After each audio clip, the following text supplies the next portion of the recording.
Europe 1. Culture Média sur Europe 1 continue avec vous, Thomas, avec votre invité Pascal Delatour du Pin, et c'est l'heure de la question média du jour. Mais alors que France 3 bascule toute son info en région et que BFM TV multiplie les antennes locales, on se demandera ce matin si l'info de proximité est la nouvelle clé du succès en télé.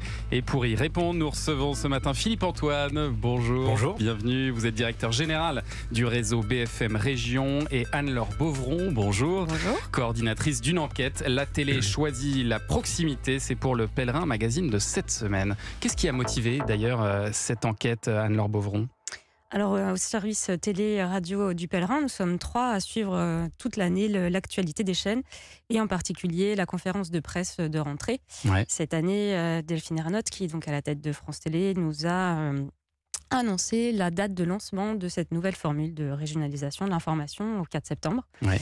Nos lecteurs étant tous en région, c'était évidemment pour nous un sujet à suivre. On a voulu enquêter et suivre le travail d'une antenne locale de France 3 au moment de la bascule justement de son 12-13 et du 19-20 entièrement en région. C'est quand même un énorme chantier, il faut le dire, pour France Télévisions. Qu'est-ce que vous avez pu constater sur place ? Eh bien ça, que c'est effectivement un énorme chantier qui demande une très grosse réorganisation aux équipes, avec des promesses qui sont très alléchantes, puisque l'info locale existe depuis toujours, mais là, cette promesse de comprendre le monde depuis sa fenêtre, depuis chez soi, c'est quand même très tentant. Ouais. Donc nous, on a vraiment envie de suivre la mise en place de ce gros chantier.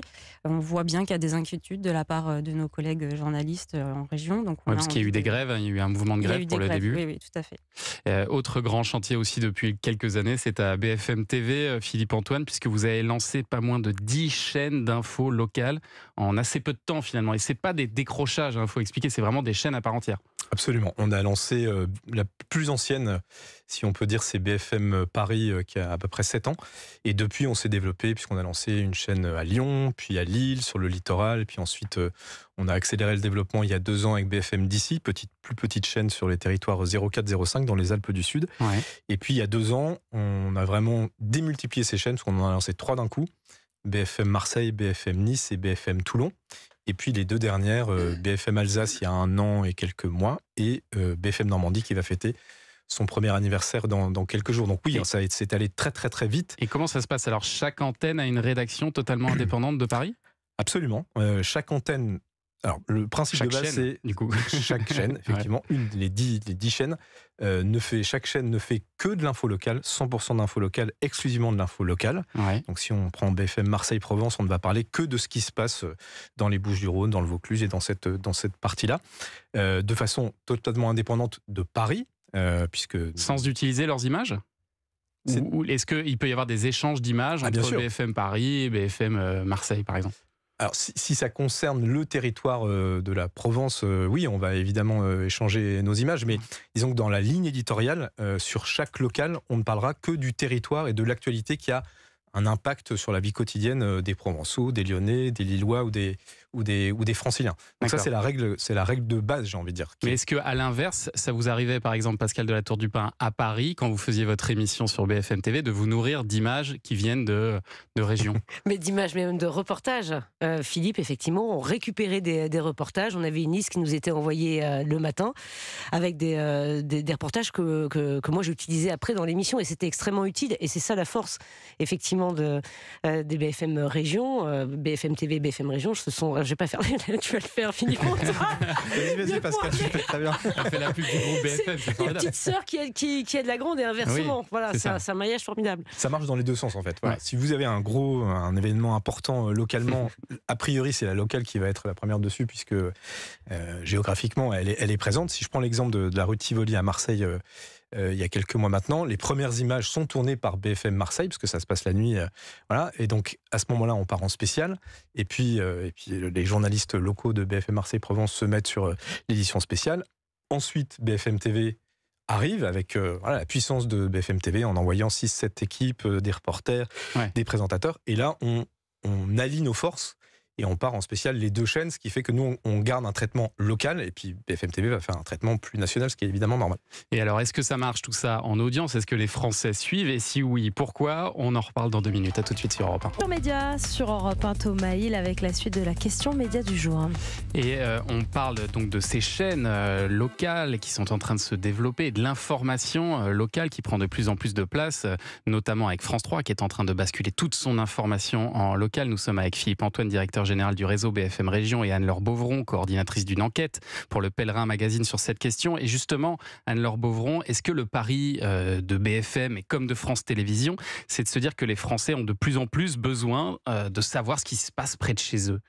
Oui, bien sûr, ils ont de plus en plus besoin et envie. On le voit aujourd'hui, l'infobésité touche tout le monde. L'infobésité, c'est le fait Ouais. d'avoir trop d'informations, d'être assailli C'est d'infos ça. en permanence. Et puis surtout de mauvaises nouvelles souvent. Donc les gens ont tendance à se replier sur le local parce que le local rassure. Donc, Parce que le local est moins anxiogène, vous pourriez dire ça, Philippe Antoine?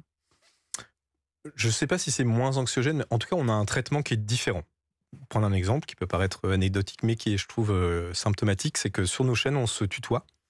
bon Les journalistes se tutoient, ouais, D'accord. parce que je pense que ça fait partie de la proximité et quelque part de la spontanéité de se dire, à l'antenne, on doit être comme dans la vie. On n'est pas différent entre le moment où on va sortir du studio et le moment où on va rentrer.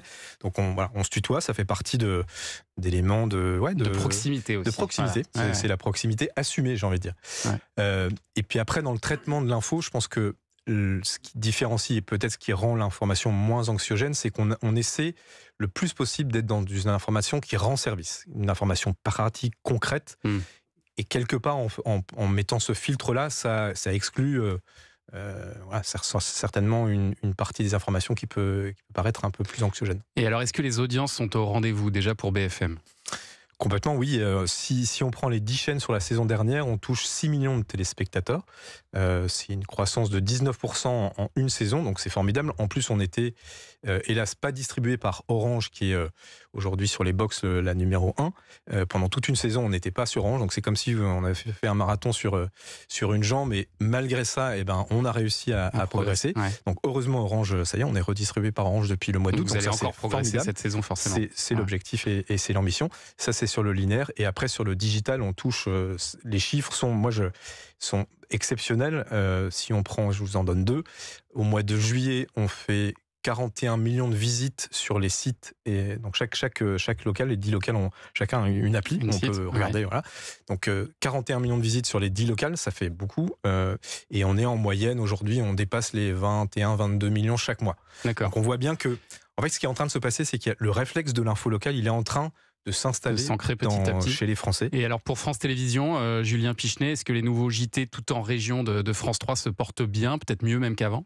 Les fidèles de France 3 ne boutent pas la nouvelle formule des journaux qui a été lancée début septembre, ici 12-13 et ici 12-20. En tout cas, les audiences ne sont pas en baisse depuis le 4 septembre. On reste depuis la rentrée aux alentours d'1,2 million, 1,3 million pour l'édition du 12-13 et aux alentours des 2 millions pour le 19-20, parfois même plus pour ce dernier, puisque la semaine dernière, on a eu un record d'ailleurs depuis la rentrée avec une part de marché de 16,4% du public entre 19h et 20h. C'était jeudi précisément, 2 500 000 téléspectateurs. Donc des audiences solides. On reste sur la même vague que l'année dernière, il n'y a pas eu de baisse. On a reçu un message d'une auditrice qui est une fidèle de ces journaux, justement. Elle a témoigné sur le répondeur d'Europe 1. Écoutez.